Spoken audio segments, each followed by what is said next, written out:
us from Duke University is Sandy Darity. He's a public policy professor, and we're here to talk about reparations and the role they're having in the 2020 elections. Professor, thanks for giving us your time. Thank you for having me. Everybody, I suppose, has a certain kind of definition of reparations. Could you give us yours? So reparations is a program of compensation to individuals or communities that have been subjected to grievous injustices. And from my perspective, reparations has three objectives. The first is acknowledgment of the injustices on the part of the perpetrators. Second is redress, which is restitution for the effects of the injustices. And third is closure, which is a mutual recognition on the part of the victimized community as well as the perpetrators that the debt has been paid. When it comes then to the specifics, how do you calculate something like that? Well, it depends on the particular set of injustices one is concerned about. In the context of the United States, the experience of Black Americans as potential recipients of a reparations program, I would say that what you'd have to do is calculate the full economic effects of the long-term consequences of slavery, of the Jim Crow period of legal segregation in the United States, which lasted for close to a century, as well as ongoing effects of racism that are manifest in the forms of mass incarceration, police killings of unarmed blacks, as well as, and perhaps most significantly, the racial wealth gap that is so large and so persistent in the United States. If we're looking at the United States history, particularly when it comes to reparations, under that model, who would qualify, or at least what would have to be done to qualify? So I would identify Black descendants of folks who had been enslaved in the United States as the appropriate recipients of reparations. And in work that I've done in a number of venues, I've argued that there should be two criteria for eligibility for reparations. The first is an individual needs to demonstrate that he or she has an ancestor who was enslaved in the United States. And then secondly, that individual needs to establish that he or she, up to 10 years prior to the onset, or at least 10 years prior to the onset of the reparations program, self-identified as Black or African American or some equivalent category. Professor, this conversation, or at least this topic, has gone on for many a year with various people in administrations, including in power, including different presidents of the United States. Why do you think it's never gained traction? I think there's been a tremendous resistance to it gaining traction, in large measure because of the way in which we have crafted our understanding of American history. I think a disproportionate amount of American history has been devoted to mythologizing what occurred during the Reconstruction era, what occurred during the Civil War, and mythologizing the case for the Confederacy, leading to hero worship of individuals who actually were traitors to the United States of America. In that process, I think there's been a denigration of Black Americans, which has led people to think that there's no just case for compensation, when quite the contrary, there is an enormous just case for compensation, and we have to rewrite our narrative of American history, particularly with respect to the nature of the Confederacy and a cause that was established for the purposes of maintaining slavery in the United States. Sandy Darity from Duke University joining us. If you want to join in the conversation, 202-748-8000 for Democrats, 202-748-8001 for Republicans, and Independents, 202-748-8002, and you can post at C-SPAN WJ. Professor, one of the reasons we brought you on is because this topic suddenly reemerged, or at least emerged in the 2020 presidential campaign. We want to play you comments from Senator Elizabeth Warren on the topic, and then we'll get your response to it. America was founded on principles of liberty and freedom, and on the backs of slave labor. This is a stain on America, and we're not going to fix that, we're not going to change that until we address it head on, directly. And make no mistake, it's not just the original founding, it's what's happened generation after generation. The impact of discrimination handed down from one to the next means that today in America, because of housing discrimination, because of employment discrimination, we live in a world where for the average white family has $100, the average black family has about $5.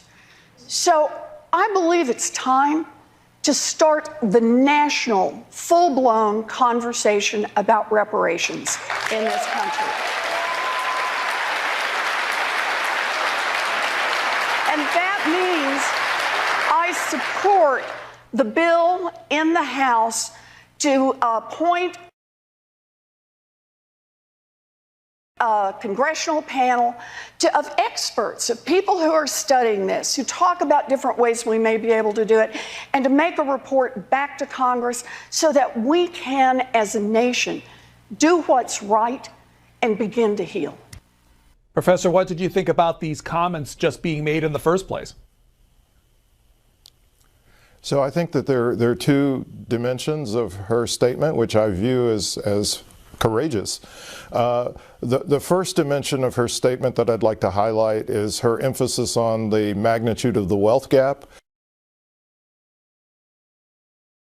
where she indicated that with respect to net worth, the typical white family in the United States has $100 relative to $5 that is held by the typical black family. So that's critical. That's a major indicator of the long-term and cumulative consequences of this historical path of racial injustice. And then the second thing I'd like to emphasize is her focus on House Resolution 40 and the necessity of passing a bill that would create a commission that would have the responsibility for outlining the long-term history of racial injustice in the United States and designing a program of reparations. I would add that as a prelude to the reparations program that was inaugurated for Japanese victims of mass incarceration in the United States during the course of World War II, Japanese Americans, there was a commission that was formed. I believe it was called the Commission on Wartime Relocation and Japanese Internment. And that commission had the responsibility for sketching the case for reparations for Japanese Americans, as well as designing an initial program of restitution. And so I think in parallel fashion, we need a similar type of commission to address the question of reparations for black Americans. First call for you, Professor, comes from David. He's in Los Angeles on our independent line. You're on with Sandy Darity of Duke University. David, go ahead. Well, good morning, brother. And I must admit that this is a topic Good morning. and a subject that is way long overdue, that we deal with in the serious manner by which you're dealing with it this morning. Now, with the senator, approaching the topic the way she did, like I agree with you, brother, was much a noble thing to do. Now, watch this, my brother, as this program progresses, where people will call in and say, my parents, I just got here, I'm second generation, and my people came from wherever. We ain't had nothing to do with slavery, right? And you also get the the garden variety racists who will always give the Confederate line about, that slavery was actually a noble enterprise is the undercurrent of their understanding. So, but brother, I think you got your finger on the pulse of the direction by which we must go with this. But I'm just saying, be aware of how it is that these various oppositions will try to muddy the water.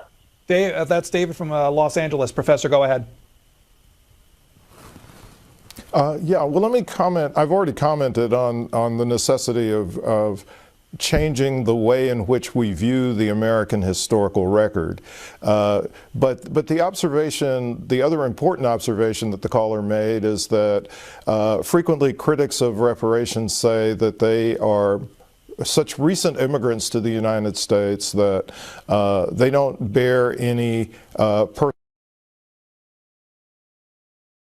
personal responsibility for slavery, for example. They may even have arrived so recently that they've come after the Jim Crow period had ended.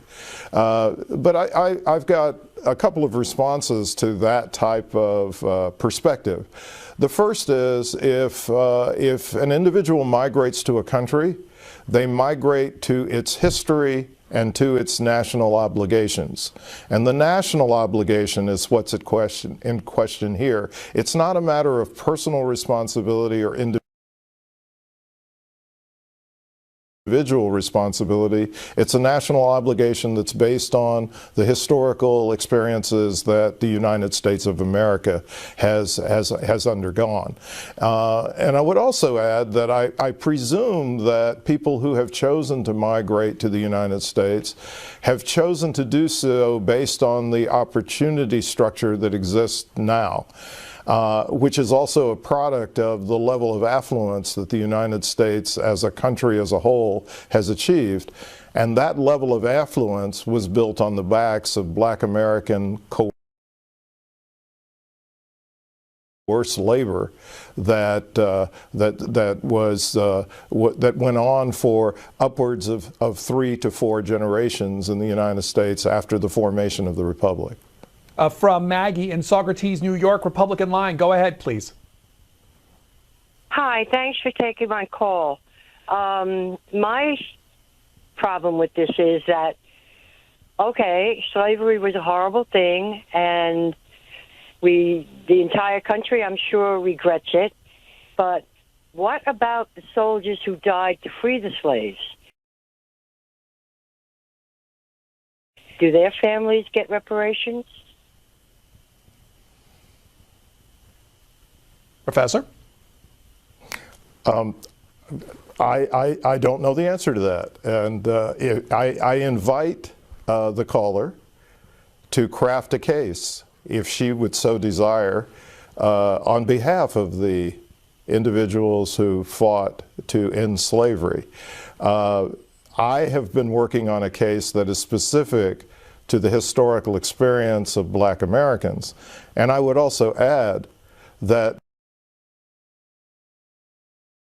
there was a significant degree of participation in the Union Army after the Emancipation Proclamation took place of Black soldiers. And a case can be made that the Union would not have won the war without the participation of Black troops and the support from the Black community that was based on the various outposts that the Union Army had throughout the United States.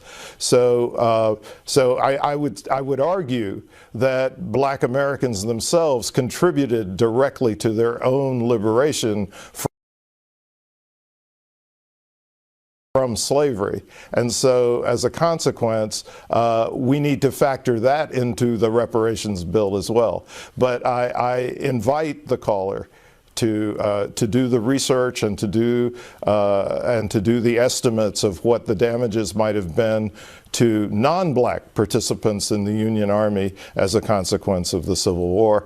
That's a separate case. It's not the case I'm working on. Professor, someone else makes the case on Twitter saying, don't forget about the German Americans that were incarcerated on the East Coast, maybe the Irish Americans that were indentured servants after the potato famine.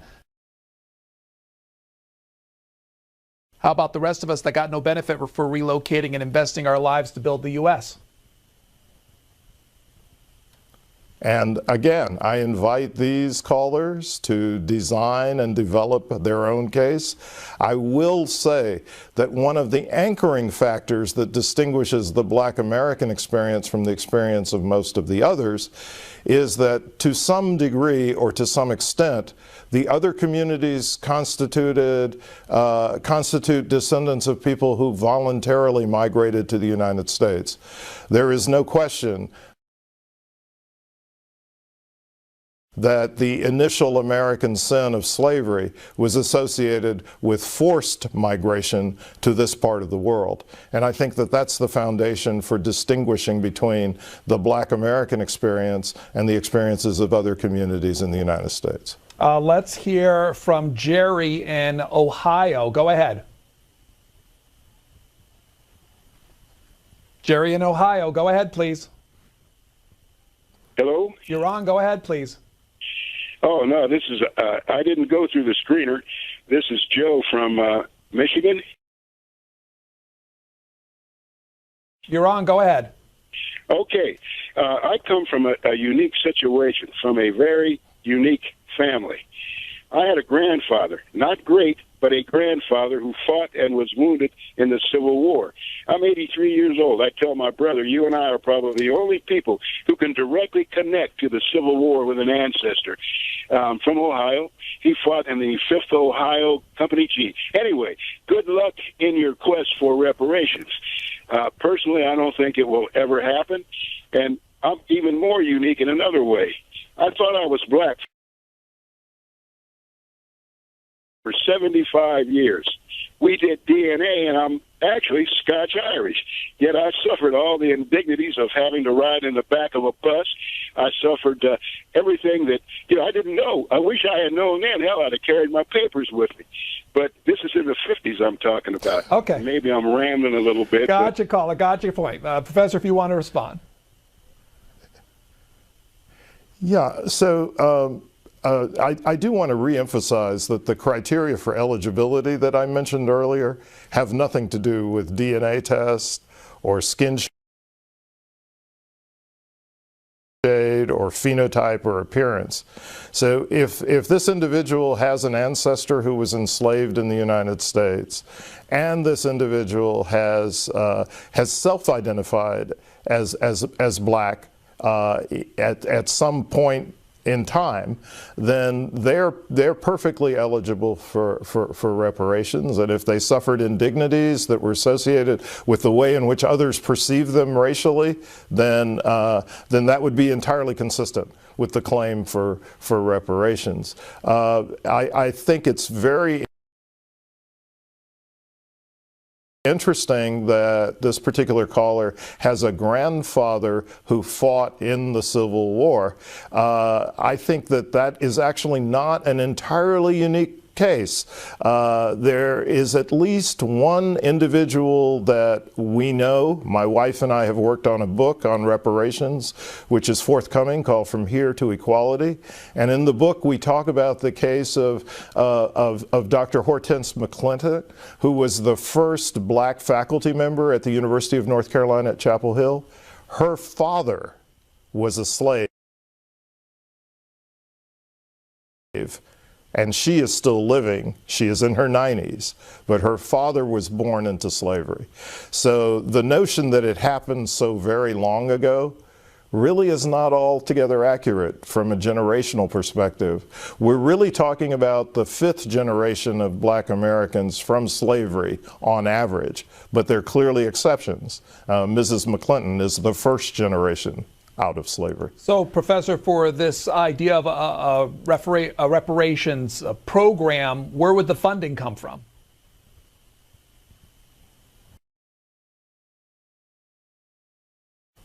So any program of reparations that's established at the national legislative level, whether it's Germany providing reparations for the victims of the Nazi Holocaust, or it's the United States providing reparations for Japanese Americans, the payments or the responsibility for payments would come from the U.S. government itself. So it's a bill that goes to the United States Treasury. There are ways in which this could be done that would minimize or eliminate any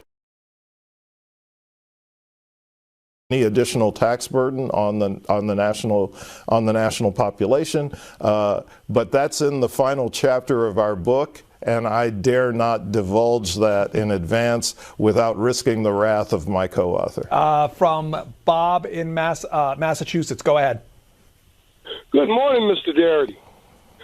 I got something I'd like to run by you, Good and morning. I really would like to know how you feel about this. I understand that CNN or C-SPAN is doing a show about the presidents, okay, and they're gonna rate them from best to worst, I guess. I believe that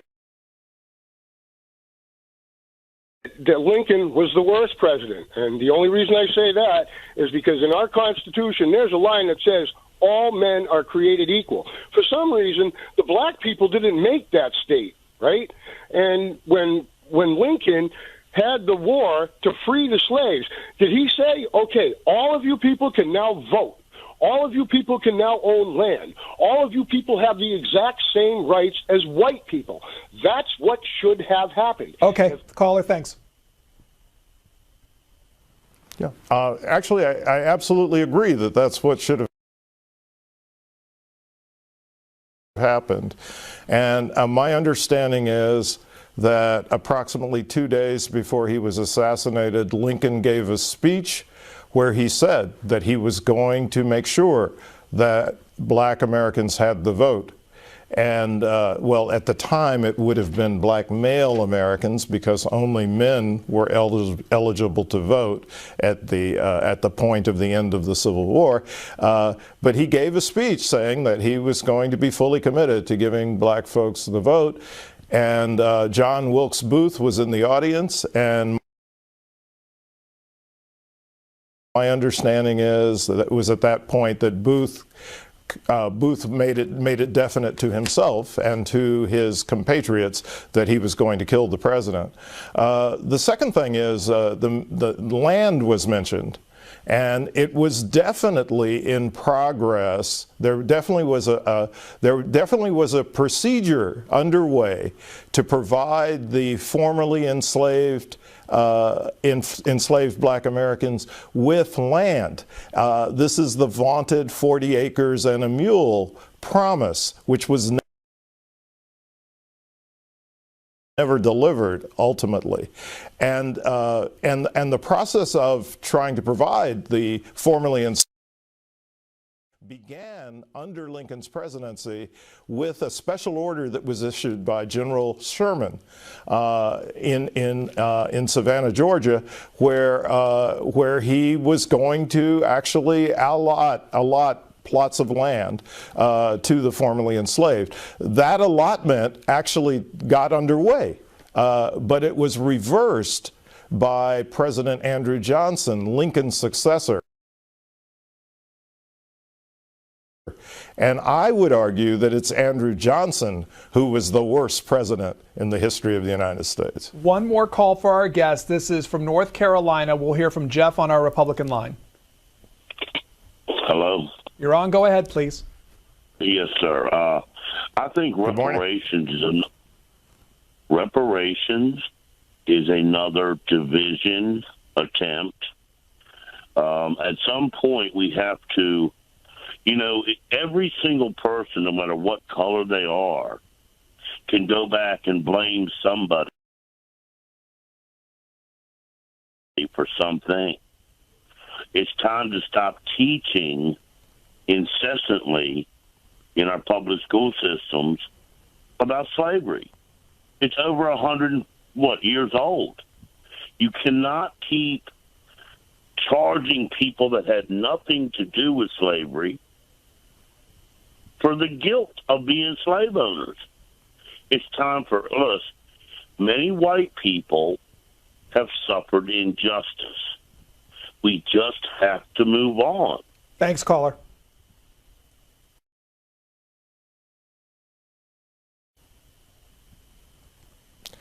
So I think I emphasized at the outset that that I think that the case for reparations is not predicated exclusively on slavery.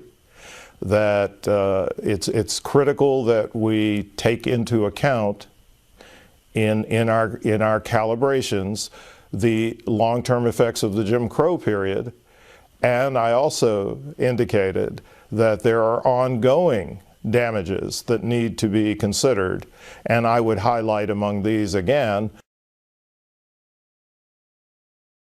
mass incarceration, police killings of unarmed blacks, and the immense magnitude of the racial wealth gap. So it's not just a question of addressing the harms of slavery. I think that, as I've said a number of times, if people believe that there are other communities or other groups that are deserving of some form of compensation, they need to make that case. But this is a case that's specific to the experience of Native Black Americans. And this experience is one in which I'm trying to take into account the long and cumulative trajectory of injustices that have been imposed upon this community, starting with slavery, but continuing through nearly a century of Jim Crow, as well as ongoing forms of racism that are still persistent to this day. It is not a question of personal responsibility on the part of any individual. What distinguishes this case is the fact that slavery and Jim Crow were embedded explicitly into the legal structure in the United States and were enacted or acted upon on that basis. If there are other types of injustices that have occurred, we frequently have certain types of legal remedies for those. But there was no legal remedy for being enslaved. There was no legal remedy for being subjected to segregation or apartheid in the United States, because those were things that were written directly into the nation's laws. Sandy Darity of Duke University serves as a public policy professor here for a conversation on reparations in Campaign 2020. Thanks for your time, sir. Thank you for having me.